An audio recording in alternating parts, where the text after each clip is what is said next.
I know nobody's in here yet. This was not a scheduled live stream.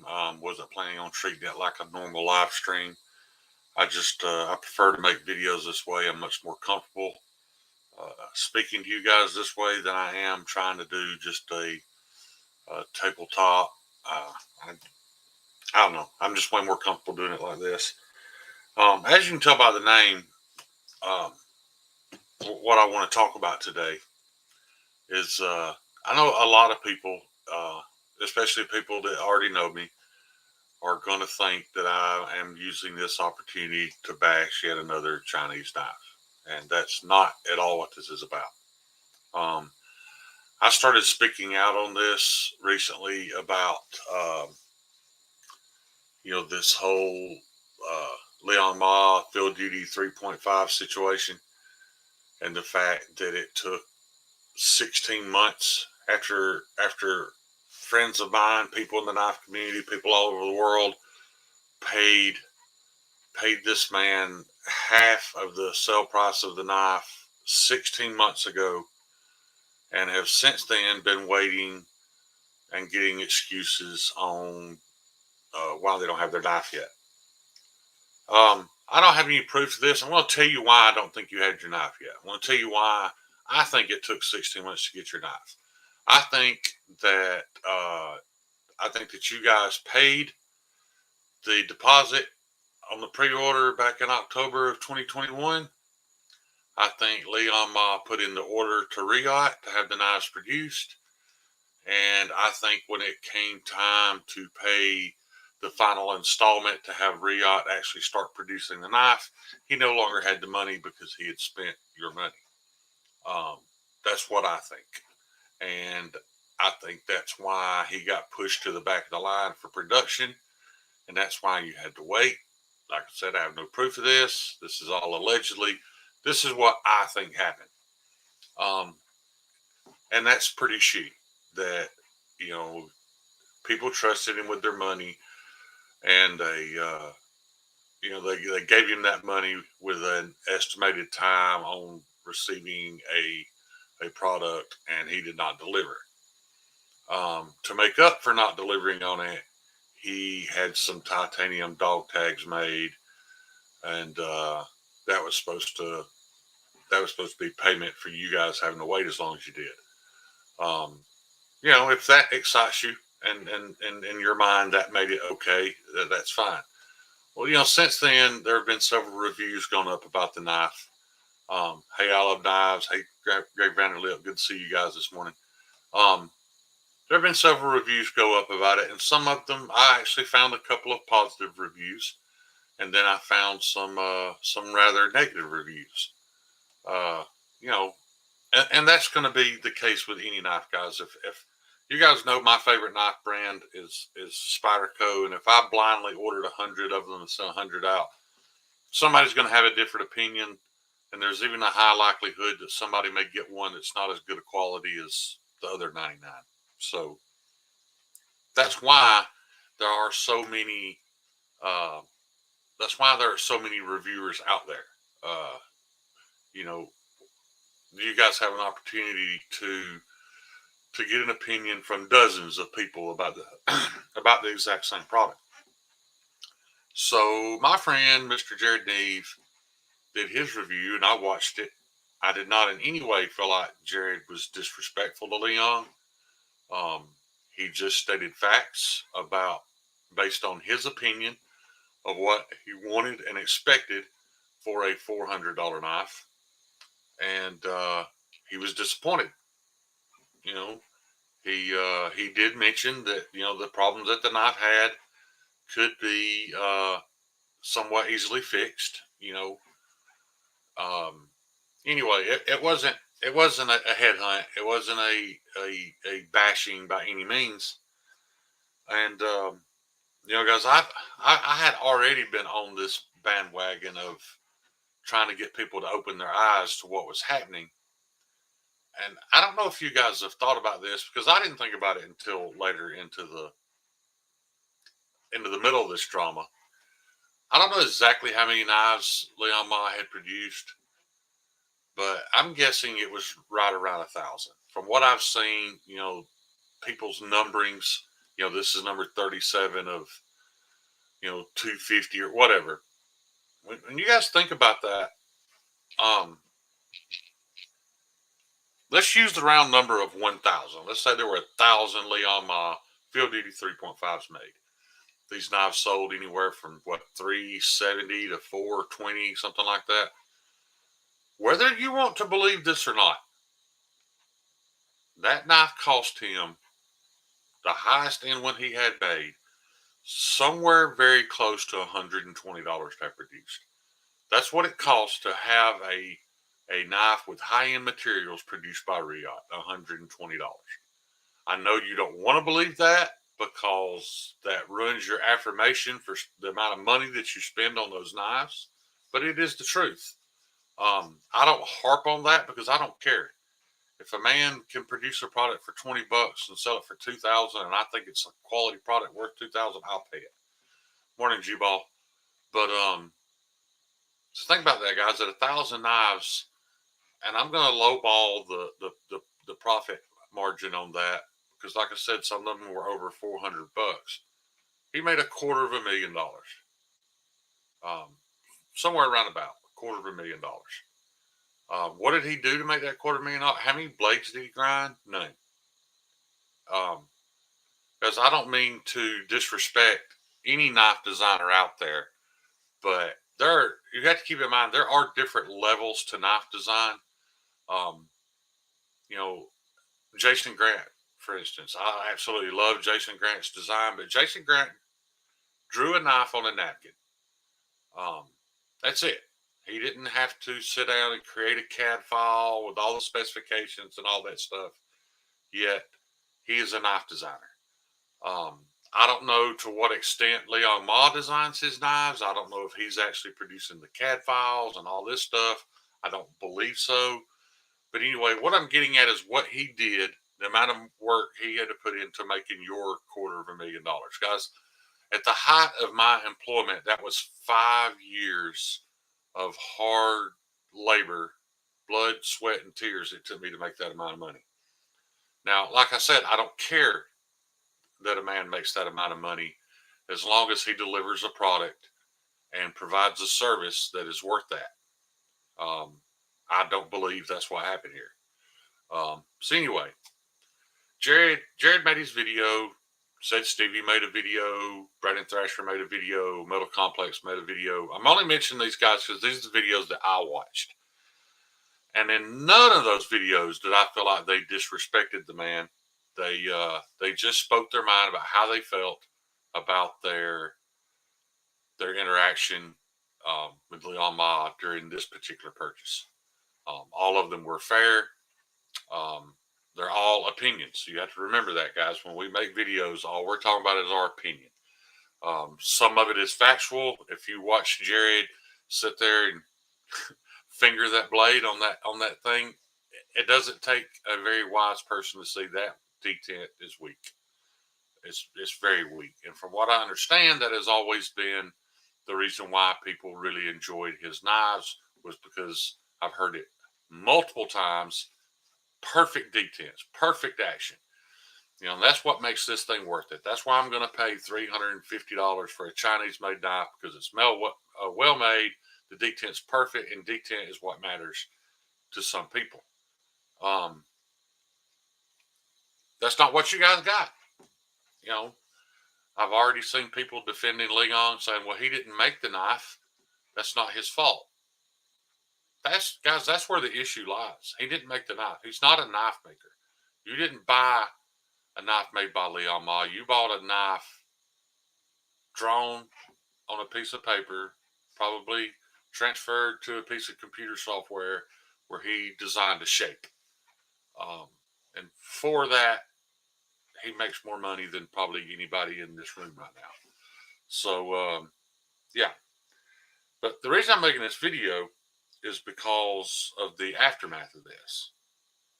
Jared posted a video in which, like I said, I felt like he was perfectly respectful of Liong.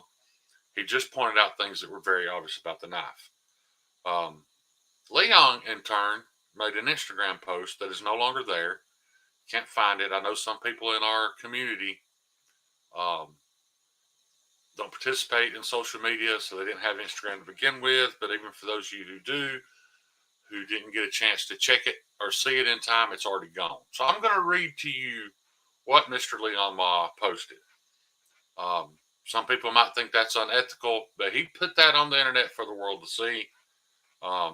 We have to remember anytime we put some, oh my gosh, what is happening there? Anytime we put something on the internet for the world to see, uh, it's public property after that, in my opinion. So this is what's said. My computer's doing something, guys. Hope it's not interfering with the live, but you don't have to see me. I just want you to hear me. So here it is, word for word, how Liong Mah posted. Is this what you do, Jared? I guess you were not feeling any love when you asked me for free knives to do review, and I don't respond. Is that why you posted that hit job of a review tonight at Needs Knives? You are too funny. You sounded like a crack addict raving on the street. You can't take the time to contact me. Oh, I'm sorry. You can take the time to contact me for hardware you lost, which is very assuming. Um, yeah, you can take the time to contact me for free knives to review, but can't contact me to tell me you felt unsafe with my knife. Poor baby. You're one of the people who should not be handling knives then. Liong Mah Design has always been about customer service. I stand behind all my products. Feel free to unfollow me. And followed it with some hashtags. Hashtag hit job. Hashtag no one believes you. Hashtag you bought your followers. This is why I'm making the video, guys. Is because of this post. First of all, before I break this down and dig deep into the post, I want to say this. If you're man enough to make a post like that, be fucking man enough to double down and stand behind what you said. That's not what he did. He took it down because he's a chicken shit. I joked with Jared that had I made it and had he read it, not liked it, and if we had to fight over it, we'd fight over it. If I had to take an ass whooping, I'd take an ass whooping because that's what a man does. But first of all, it's not Jared's job to QC Liong Mah's knives. It's not Jared's job to go back to him and say, hey, Liong, I think you should fix this and you should fix that. That's what you do on a prototype. If he had sent him a prototype and said, hey, man, I'd really like your opinion, let me know what you think I could do to make this knife better, Jared would have. That's how it would have happened. But that's not what happened. Jared waited 16 months on a knife that he put a substantial amount of money down on and got a sub-quality product and made his review, as many of you did. And Liong didn't like it. He's used excuses. Well, the detent was set for the top flipper, blah, blah, blah, whatever. That has nothing to do with chipped micarta and a absolute shit designed sharpening choil. But anyway, so yeah, it's not Jared's job to do that. And then as far as him attacking Jared about being a crackhead, guys, one of the main reasons I follow Jared and I continue to follow Jared, and I've always been a loyal follower of Jared Neve, is because Jared knew when he started his YouTube channel that he was going to be successful. He had no doubt in his mind because Jared's a fucking hustler. He knew he was going to put in the work. He's tried to help me, give me advice on building my channel. And I just told him, Jared, I'm not willing to do that. I'm not willing to do what you did because it's just too much. So he did all that. But in the back of his head, he knew that because of his past, that when he did become successful, that eventually somebody was going to not like him and somebody was going to dig up his past and try to throw it in his face. So he's always been very open about it. He shared stories with us, told us things that he's done in the past. And that was a preemptive strike, guys. He did that so that nobody could come back later and say, look at this guy. Look what he's hiding. Look what he did in his past. He's a piece of shit. People shouldn't follow him. He was smart enough to know that that he needed to address that up front. So, fuck you, Leon, for even bringing that up. You know, there's a large percentage of this community that are recovering from something, whether it's recovering from addiction, recovering from a fucking broken heart, recovering from a financial downturn, recovering from depression, PTSD, suicidal thoughts, whatever. Everybody in here is recovering from something, man. You know, so hats off to that guy for getting himself clean and having a goal and hustling his ass off to achieve his goal. And like I said, you know, fuck you, Leon, for trying to insult him for that. As far as the no one believes you, that's very evident that that's not true. But the thing is nobody has to believe him. People have the product in hand. Um, you know, I've only found one video where the knife was talked about in a positive light, and the detent was even mentioned in that it wasn't great. So no, nobody has to believe Jerry. The proof's in the pudding. You delivered a product that was subpar. Like I said, people make excuses. Well, he didn't build it. Blah blah blah. Guys, that was my issue from day one. He didn't build it. However, he sold it to you. He's 100% responsible for your happiness. I see KC's in here. KC doesn't build knives. KC designs knives, and he has them built.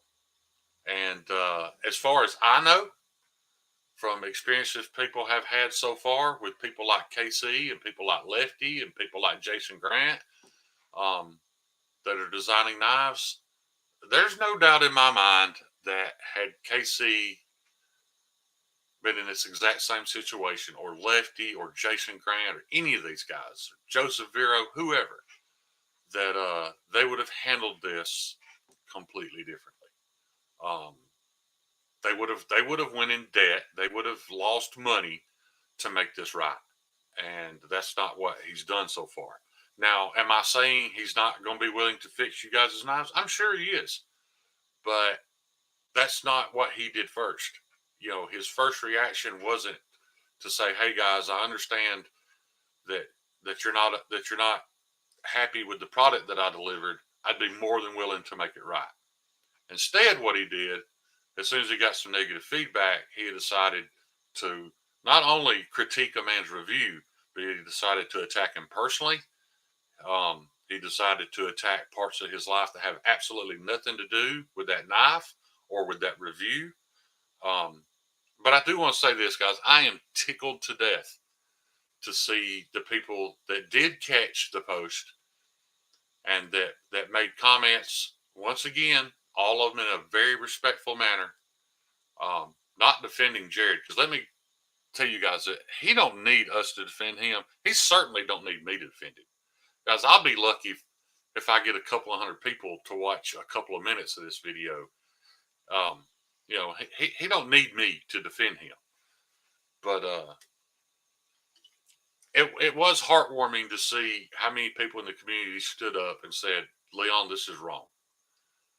And if you guys for 1 second think that he realized he was wrong and decided to take the post down, well, you're ignorant, because what he did was he realized that influential people in this community disagreed with him, and he realized he had fucked up, and that's why he took the post down. You know, when you've already pissed off a guy and talked shit about him personally that has 250,000 subscribers, and now you've got another guy with a little over 200,000 subscribers jumping on board saying, "Hey man, this is not right." And then you've got a guy like Brian Kim who will go scorched fucking earth on you if you're not doing things morally and doing them the right way. He might not have the attention that some of these other influencers have, but I promise you, you don't want a guy like Brian Kim making cute songs about what a piece of shit you are. So, yeah. You know, like I said, I asked Jerry before I started this live if I could if I could do this, the reason why was because I know he is going to have a response to this. I didn't want to jump ahead of him. I'm not in any way saying how he feels. That's not for me to say. I'm sure in coming days we'll find out how he feels about the post.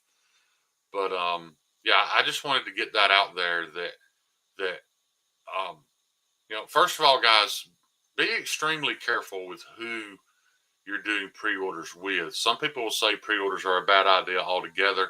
I don't know of any other industry in the world where a company asks us to pay to have a product made and then wait on it. Whether that's a good idea or not, I don't know. But the main thing is that you have to look at the character of the person that you're dealing with. Everybody on here, everybody that's in this chat right now knows that Kevin Johnson / Lefty EDC and I agree about absolutely nothing. It's very rare that you'll find a topic that we agree on. We ruffle each other's feathers. At times, there's people out there that think we hate one another. That's absolutely not the truth. I have the utmost respect for Kevin and his character. Um, I don't know KC as well, but in my opinion, if somebody asked me what I thought about him, he seems like a man of good character. I barely know Jason Grant, but seeing how passionate he was about people being pleased with his product, I'm going to say probably a guy of good character. So, keep that in mind before you're willing to put your money up and then wait on something and hope that it's right. Because, even if it's not right and they're willing to fix it, you're once again looking at a wait time to have it fixed. And in the world we live in, guys, none of us needed that knife. None of us need another knife. No doubt in my mind, nobody in this chat needs another knife. Molly's in here. I guarantee she'll tell you Justin don't need another fucking knife. We don't need this stuff.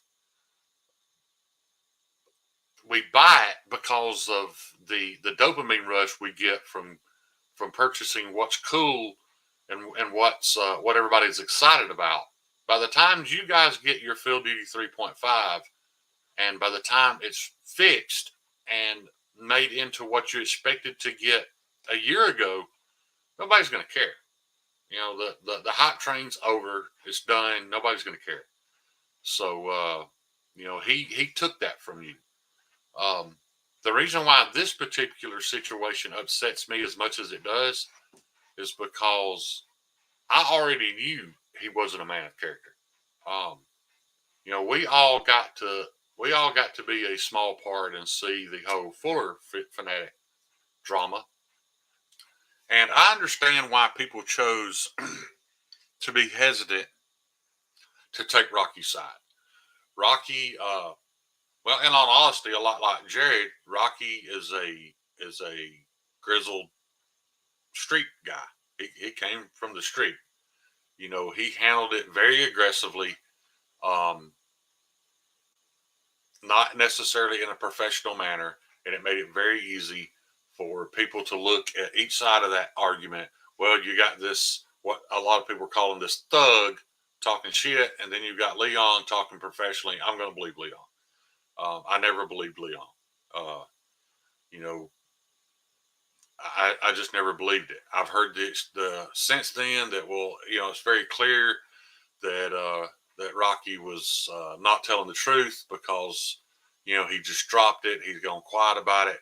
Guys, if you know anything about corporate law and these type things, you would know this. There's a very high probability that Leon's attorney informed him to pay the man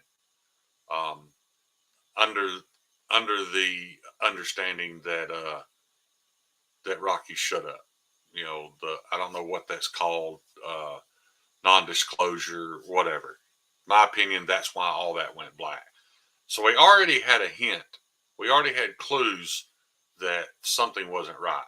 That maybe this guy is a little selfish and, maybe he's not looking out for people in the community. He's just looking out for himself. So, I guess what we can learn from this is let's be picky about who we trust with our money.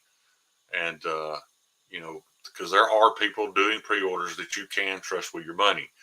I've just never felt like Liong was one of those people. Um, he showed his true colors.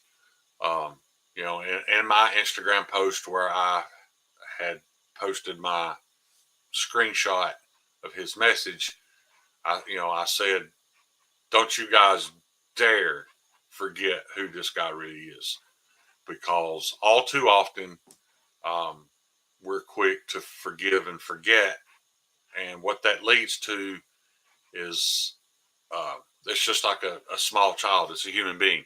If they're allowed to get away with things, they're going to do it again. They're going to do it on a larger scale, and to the point that somebody is going to be hurt financially, whatever. So, you know, I know a lot of people have already forgiven, you know, Jake Hoback and all that. And guys, forgiveness is great, but just remember when you go to put your trust in these people, if they have a past of doing things like this and then handling them the way that he did, probably a good idea to stay away from that shit. Um, because I never expected to have 39 people in here. I know I'm ignoring the chat. This really should have just been a video, but like I said, I don't know why. I'm just way more comfortable using this platform. And so once again, before I get off here, guys, I want to reiterate, I'm not here to defend Jared Neve. Jared doesn't need me to defend him. I'm sure his opinion on this will come out soon enough. I can't wait to hear it. Um, and that, from what I have caught, glancing over to chat, many of you shared that opinion. There's one other thing I want to cover. I saw a guy that commented, um, why are you asking for free knives? Why don't you think you need to pay for knives? Well, first of all, guys, nobody can afford to buy every knife that you people want to see. We just can't do that. I can't do it. Nick Shabazz can't do it. Can't afford to just go out and purchase every knife you guys want to see. It is commonplace for knife companies, knife distributors, knife designers to send out knives to reviewers because um, that is the best way to get the word out. I don't know if you guys know this, but television and news and advertising on corporate television and radio is dead. Um, you know, uh, and I'm going to use him again just because it comes to mind. Jared Neve has a video out right now in his archives that has more views than CNN gets on any of their primetime mega shows in a month. I'm only saying that because I know for a fact it's more than a month. It may be more than 3 months. It may come close to 6 months. So what that tells you is that these YouTube influencers are now a bigger platform to advertise and showcase your product than even something as big as what CNN used to be. So that's why you know YouTube channels are constantly reaching out and offering to these companies, hey, I'd love to showcase your product on my channel, because not only is, and sometimes is it getting more views and a bigger audience, it's also getting a very targeted audience. Um, you know, if I came on here and tried to talk about Molly's fingernail polish, nobody's going to listen to me. They don't come here for fingernail polish. So it would be stupid for a company to want me to advertise their stuff. But when people want to know about pocket knives, they go to YouTube and they type in pocket knife, and the algorithm is going to send them to Nick Shabazz and to Jared Neve and to Metal Complex and to OCD for EDC and all these other places. Hopefully one day that algorithm will send a couple of them my way. But that's just the way this works. So for those of you who think that poorly of channels because they're asking for free product, that's why. And guys, the majority of the time that product is returned or it's passed around from content creator to content creator. Sometimes the guys are just allowed to keep it. That's great. Sometimes the guys are allowed to keep it with the understanding that they give it away. There's all different situations, all different scenarios. But yeah. So anyway, I don't want to drag this on too long because I'm hoping that it will have some rewatchability from people who didn't catch it live. Um, um, yeah, I guess that's all I got for you guys this morning. It's early. I appreciate you guys jumping on and hearing what I have to say. Uh, I'm sorry that you guys can't go see it for yourselves. Um, it's on my Instagram. You can go there and see the screenshot of what Leon posted. That's no longer there now. So yeah, Edge and Merkin. Anyway, that's all I got for you guys today. Y'all know I appreciate any amount of time y'all spend with me. I appreciate y'all putting up with my stuttering and my ums and my uhs and not always being prepared. But you guys know I appreciate that. You guys know I love y'all. Peace. Y'all have a good one.